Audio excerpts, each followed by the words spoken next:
This podcast is part of E2C Network, where we share the whole Auburn experience. David Housel said it best, the whole of the Auburn experience. It encompasses so many different things, people, yes, places other than Auburn too, so many different variety of things, but at its core is all about our sports. It is all about our culture and all about our family. And because it's all about family, we've got to have an Auburn family member here alongside myself, your host, Kyle Loomis, my co-host joining me for episode 28 of the Auburn Experience podcast, Mr. Austin Scott. Welcome back, sir. Thank you, sir. War Eagle to you, Kyle. Episode 28, as we've already talked pre-show with our good friend Brian, the Trey Matthews episode, his first two came to my mind after some short research, the Boobie Whitlow episode, who, you know, both of those individuals, very unique careers at Auburn and how they got there or how they left Auburn. And so, yeah, this is sure to be just as unique of an episode, right, Kyle? I'm sure. Listen, you know, we've had a lot of unique things happen on this podcast. You dropping your, computer. Actually, that was off of the actual post show. Yeah. But it lives on in perpetuity, though. Just go look for it. It's somewhere on Shorts or something like that. I put it out there for everybody to find. Probably one of the most repeated things that we've ever put out there, and it's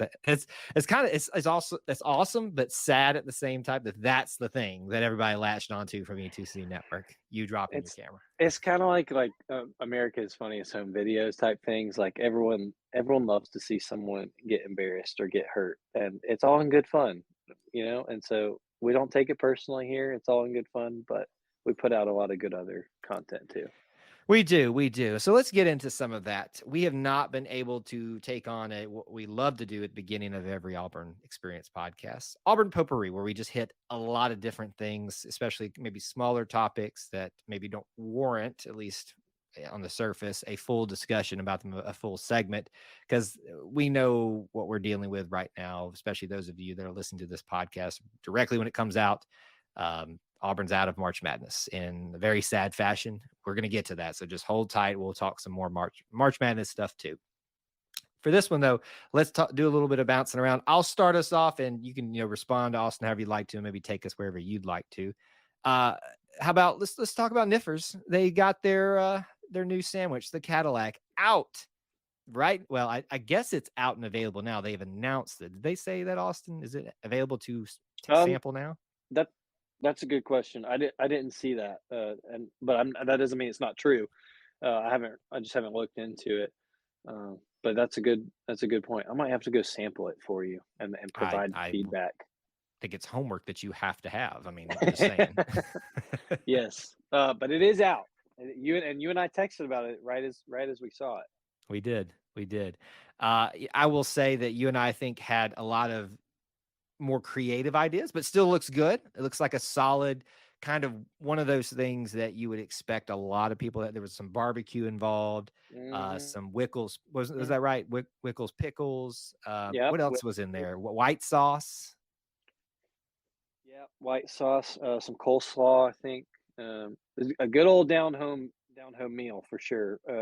And I think too, because it wasn't as crazy or like you said, creative as some things you and I talked about or suggestions we saw, but it's definitely feasible for Niffers to get a lot out of. I think they're going to make a lot of them, especially here at the beginning. So it's a good suggestion. It will do well, I think. And congratulations. We do not remember his name, but congratulations to the man who will get, I think he gets one a month for a year or something like that. That's awesome. So, I mean, if he's in college, that's pretty valuable right there. That is dangerous, my friend. Yeah. If I could look, I love a lot of things at Niffers, corn nuggets especially, but their fries too are really good. And so that's going to be the problem for me if I had one, is the fact that I get access to those fries once a month.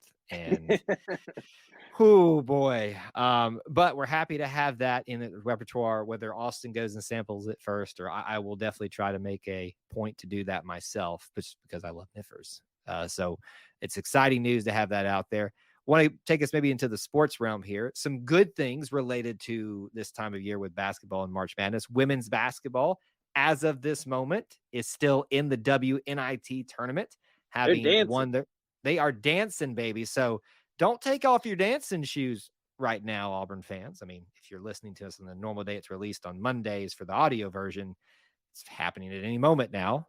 I think it's at 6 o'clock or something like that on Monday, 7 o'clock, somewhere in there. But as of this moment, they are still dancing. And I think a great step in the right direction for Coach Johnny Harris and that program. Oh, absolutely, and it's good to see that they get into the postseason, get some of that experience, hopefully to get in the big dance next year. But I mean, not just getting in, but you get a first round win, a first round home win, Yep. and so that's exciting for Auburn fans to be able to see this team in action, continue to garner a little more support, and they're making it to the round of 32. So that's as much as the men did. So I mean, that's pretty good right there. Different Granted, that tournament. different Different tournament, tournament. different same sport. Yeah. The round orange And ball so it's all the same, right? yeah, yeah, that's right. And so now they're going to get to go play. So you said that's tomorrow. They'll go play I think our cousins of the north.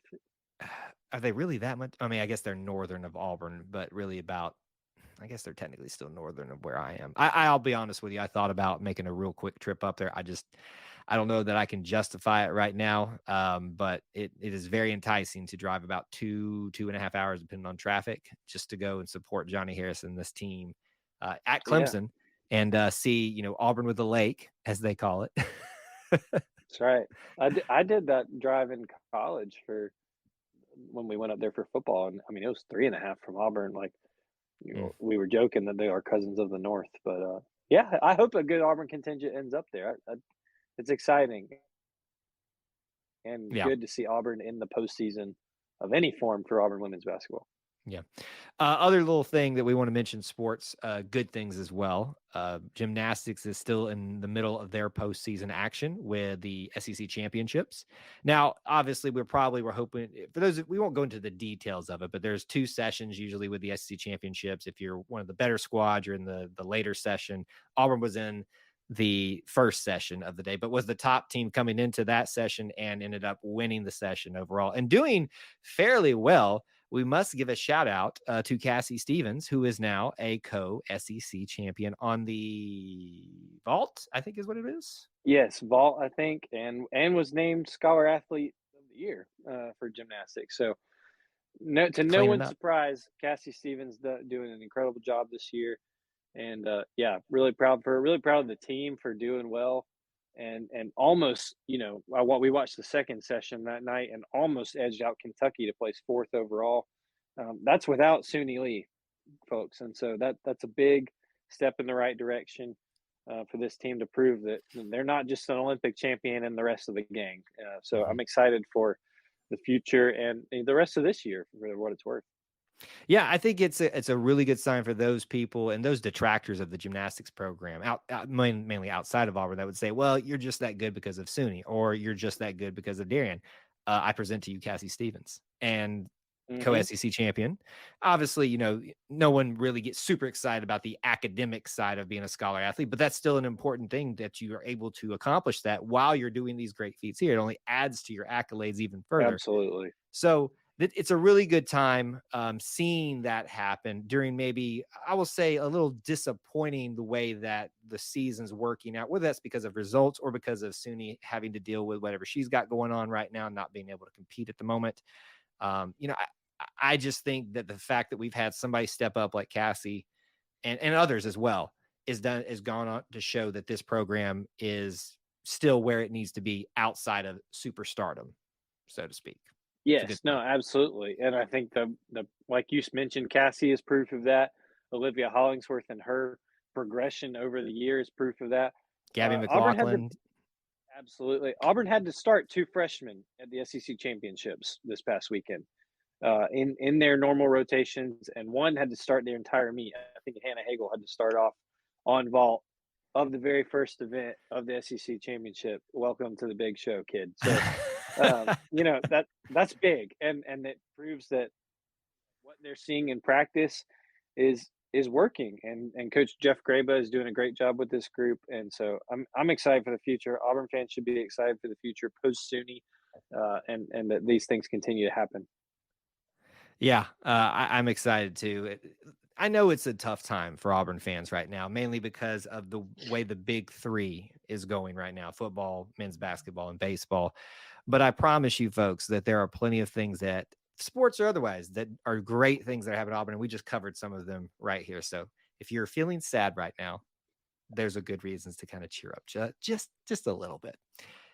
But now, but now we must talk about the yes, happy things of March Madness.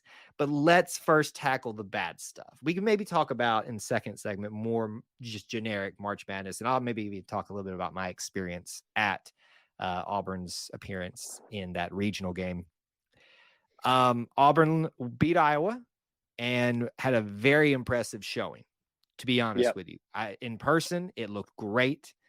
Some scary moments here and there, but what Auburn basketball game hasn't been a little bit scary this year? You just kind of, it's been amazing to me, Austin, whether it's here on this YouTube channel, online, on social media, the amount of people that are still shocked that you're going to be having your heart racing this year with this team, but also as an Auburn fan. Like, that's, hello. I mean, this is what you signed up for. You signed up, you're a glutton for punishment. So just settle in, enjoy the Yeah. ride.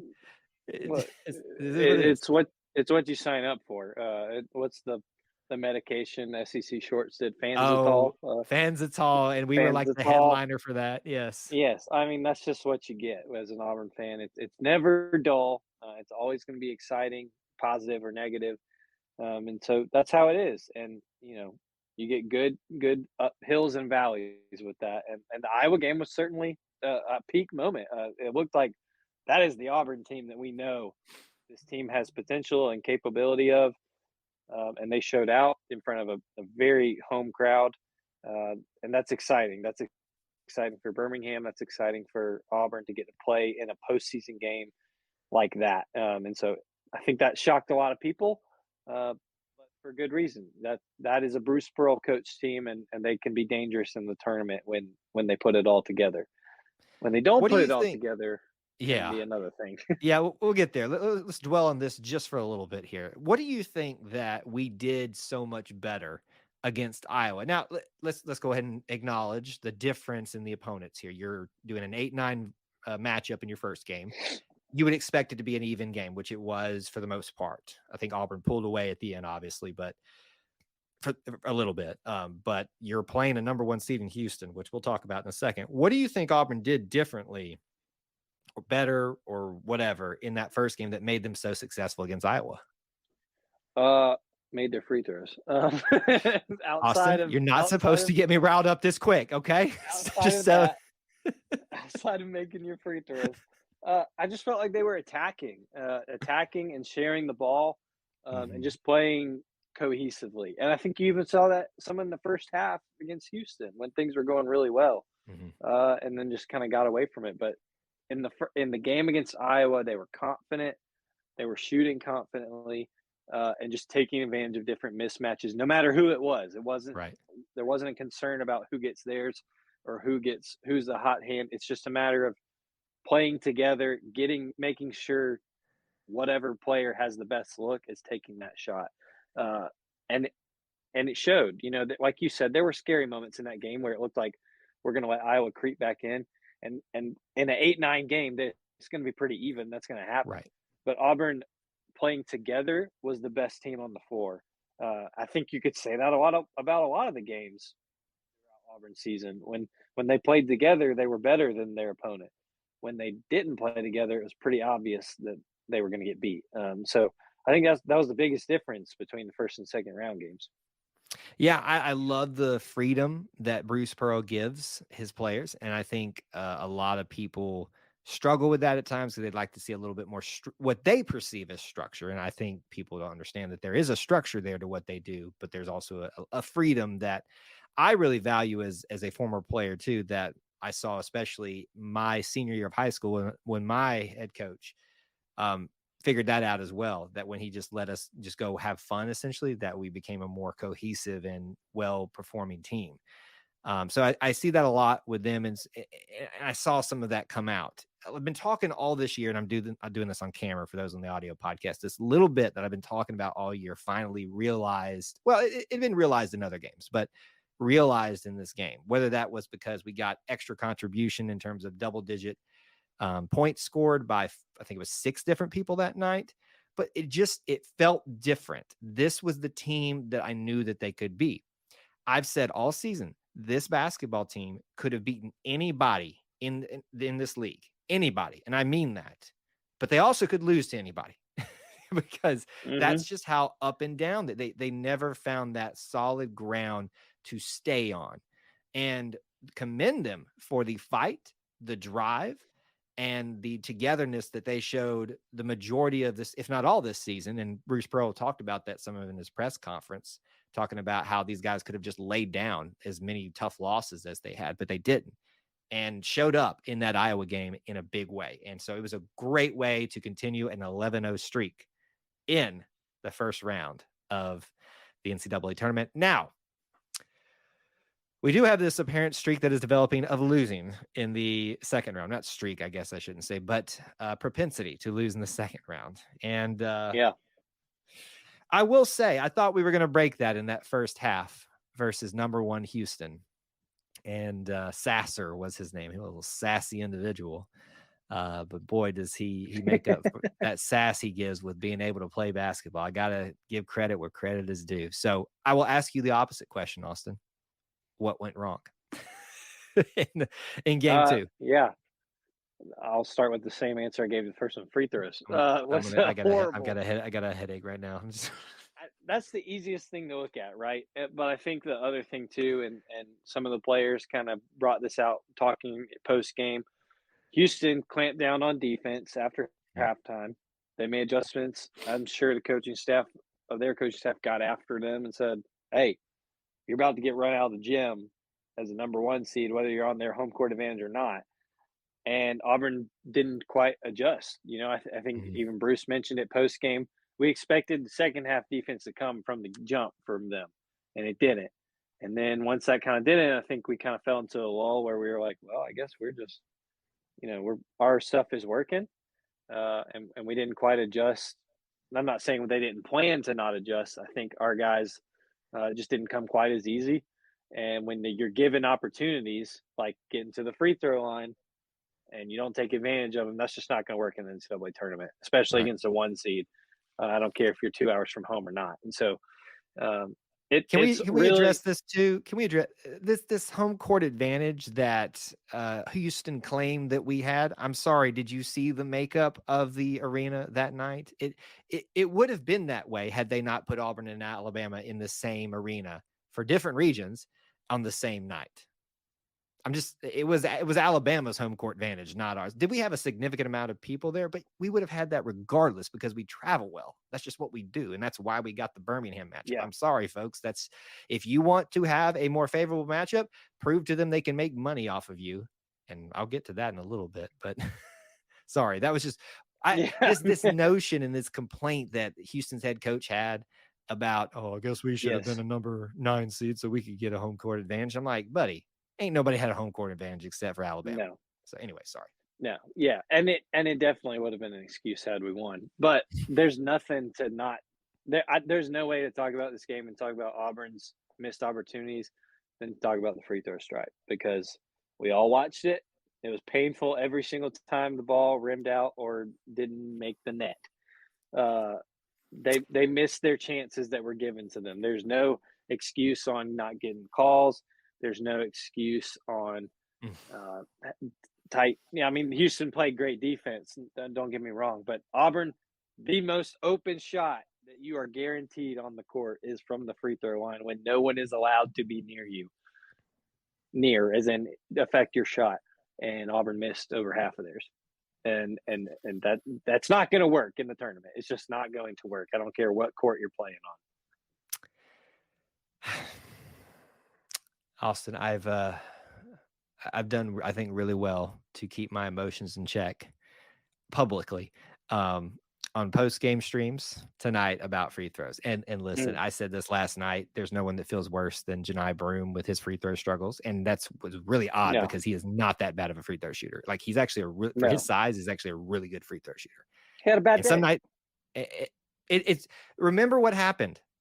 last year in the second round game, Jabari Smith and Walker Kessler forgot how to play basketball for one game, or at least effective basketball, the way we were used to them doing. And we lost. And we figured out that without those two doing what they're doing, we really needed some help in some other areas. And we weren't getting that outside of them. That's the reality of what that kind of season amounted to.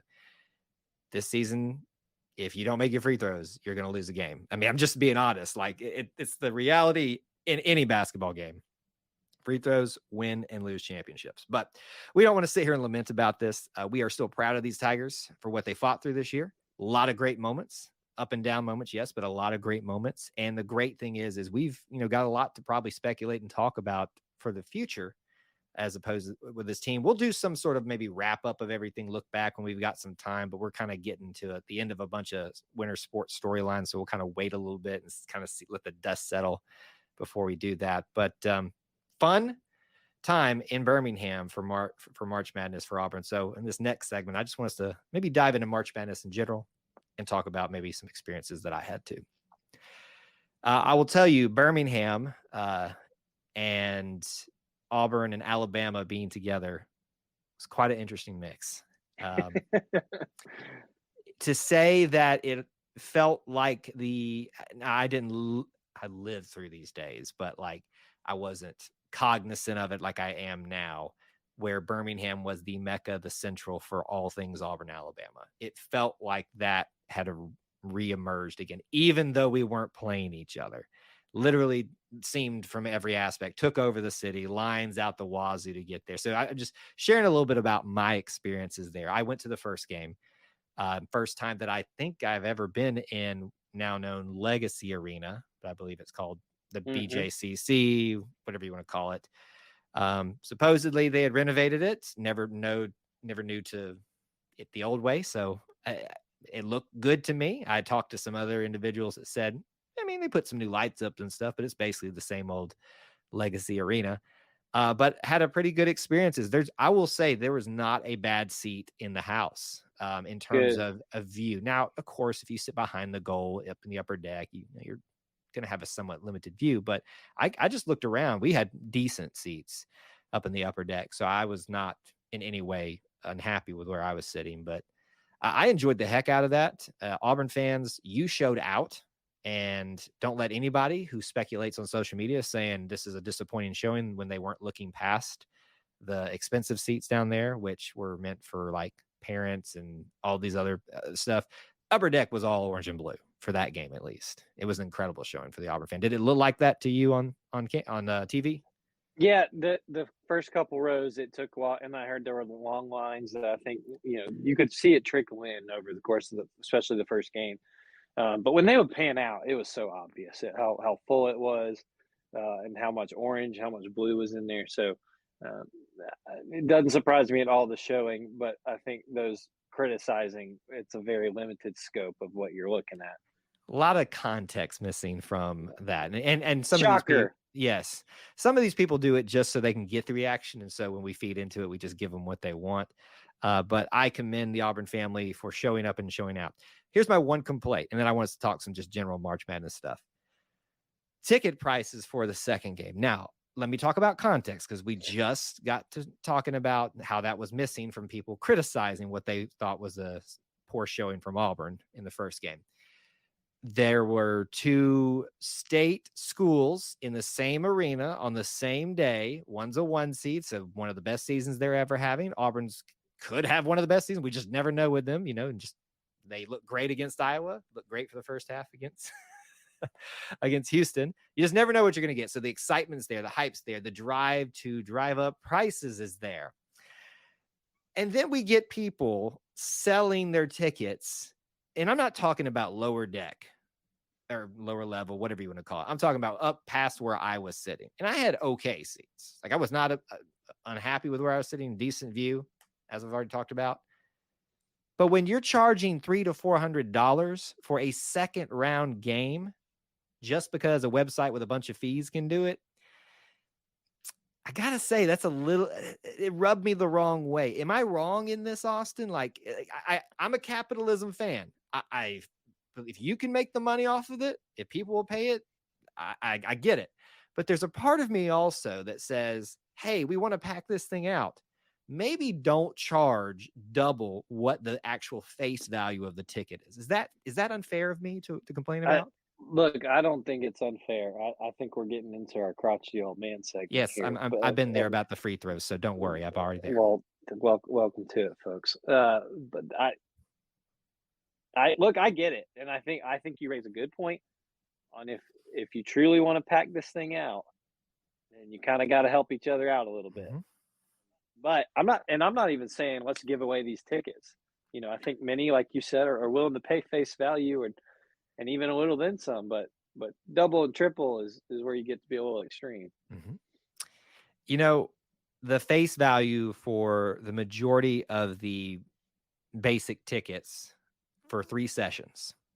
Now, I've looked this up several times, so I've had a lot of people try to argue me with this. It was $240 to be at all 3 sessions for the original ticket price, which makes a ticket per game you could attend or session you could attend $80. Right.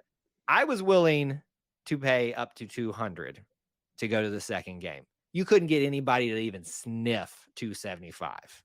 Like, I think I saw Ooh. 265 one time.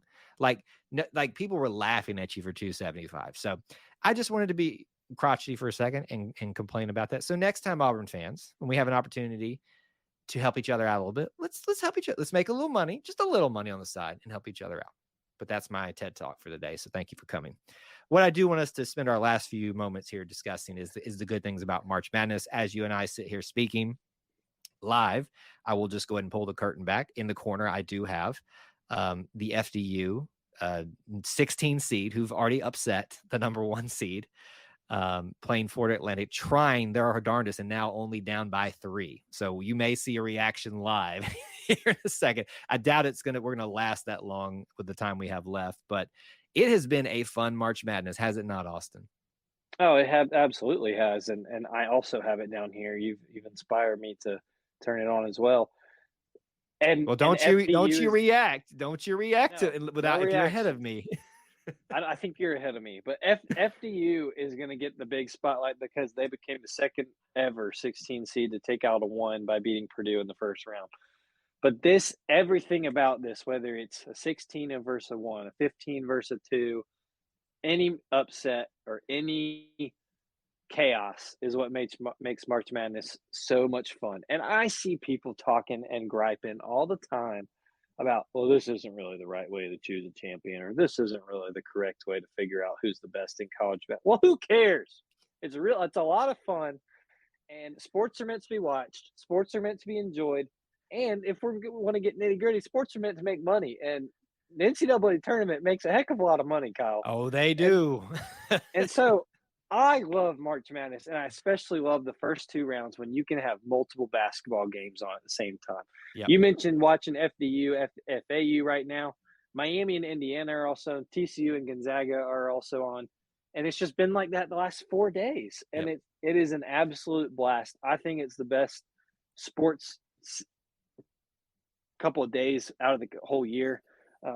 It's fantastic. It really is, and I've loved every second of it. I feel like this year has been unique to any other year, even though there's been plenty of upsets and plenty of chalk games. Every year you get something different. Every year you get a different Cinderella and a different fan favorite people fall in love with, and Yep. it's so much fun. And listen, there are great stories outside of the FDU upset in the first round, however long this goes for them. Uh, there's a Princeton story that's pretty cool right now that I think is kind of getting lost by overshadowed at the moment by FDU, 15 seed beating a 2. There's been the cool thing about, both the state schools being able to go and play in Birmingham, which we've already addressed. There's just a lot of cool things with this one. And every year, like you said, March Madness is unique. There's something to latch on to. And I completely agree. This is the best sports event, period. At least this weekend. I would say this because people probably can't argue. This is the best sports weekend of the year.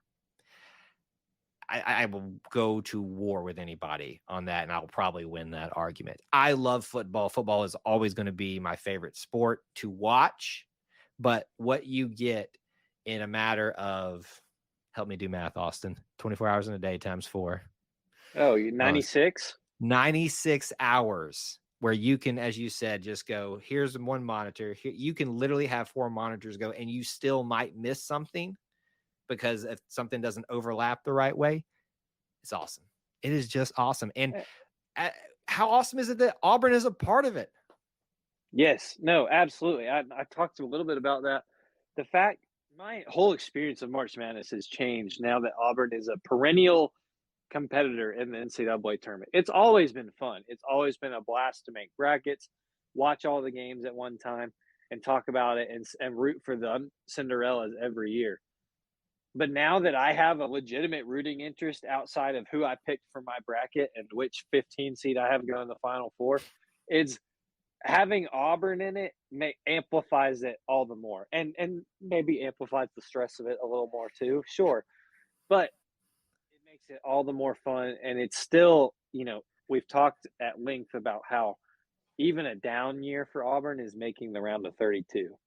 And we've Yeah. talked about don't lose sight of that and how special it is that Auburn is competing for championships legitimately every year. Uh, Thinking back to, I can't imagine not having Auburn in it now, and we've already seen it within the Bruce Pearl era when there was a canceled tournament and when Auburn had self-imposed ban from the tournament, and it's just not the same anymore. And so I'm so glad Auburn's in it. I'm so glad that we get to experience that facet of March Madness on top of all the other craziness. It's so good, and it's just made my love for basketball for this time of year even more that we affect the outcome of this. Think about it. Auburn nearly Yeah. took down Houston, who a lot of people have favored to win this whole thing, even though they were not the number one overall number one seed, just because of it's going to be in their hometown, the Final Four, and all that stuff. And they are a great team. I mean, you saw that last Yes. night. Even when the chips are down against them, they found a way back into the game. There are great teams abound. One of them's in the state. There are Cinderella stories. There are just crazy things happening. I one little final thing. I feel like there's been a lot more injuries in this particular March Madness. Maybe I'm just looking for that because of a few early ones or something. I'm not talking about like some life and death things, but there's just been some hard ankle turns and sprains and things like that. There just seems to be a lot of energy around this March Madness, and I've enjoyed the heck out of it so far. Yeah, I haven't really noticed it too much. I can think of kind of hearing about it more, I guess, but I think too, and I don't know if this is necessarily a motivation for the players. I think we're removed a good bit from those who had to deal with the COVID year, but I don't think any of us will ever forget what it was like to not have certain things, and March Madness is absolutely one of those things. To take it for granted, of just, and that we could get a whole lot deeper of just everyday life things that were stripped from us, but to not have March Madness and the joy and the fun that it brings to just everyday life, especially like in the first, second rounds, we didn't have for a year. And I don't think anyone will ever forget what that was like. And so I hope that now it kind of um, provides that extra level of emphasis for each player and each coach. Yeah, it's a special thing, and it's something that we'll look forward to every year. And we continue to hope that Bruce Pearl continues his relevancy to this. We continue to hope that the trajectory that Johnny Harris is providing with her basketball program will have a factor in the women's March Madness, where we can show that particular area of basketball how fanatic the Auburn fandom can be when we are given a reason to be. I would love that to have a time of year where both men and women are a part of the true March Madness, the women's and men's NCAA tournament, and just watch us go crazy for both of them. It's going to be a good thing when that arrives, and I believe that it'll be here in short order. But we will leave that here for now. Still some basketball to watch outside of Auburn basketball, but we'll do some wrap-up stuff for them in the coming episodes as we kind of wind some of those things down. We appreciate you all being here for this episode 28 of the Auburn Experience podcast. On the way out, Austin, if they want to talk to you, where can they find you? Yeah, if you want to come talk to me or watch me give free lessons on how to shoot a free throw, you can find me at Austin G. Scott. If you want to watch me or talk to me about how much I hate missed free throws, you can find me on Twitter at Kyle Loomis24. We appreciate y'all being here for this episode. So we talk to you again. War Eagle. War Eagle.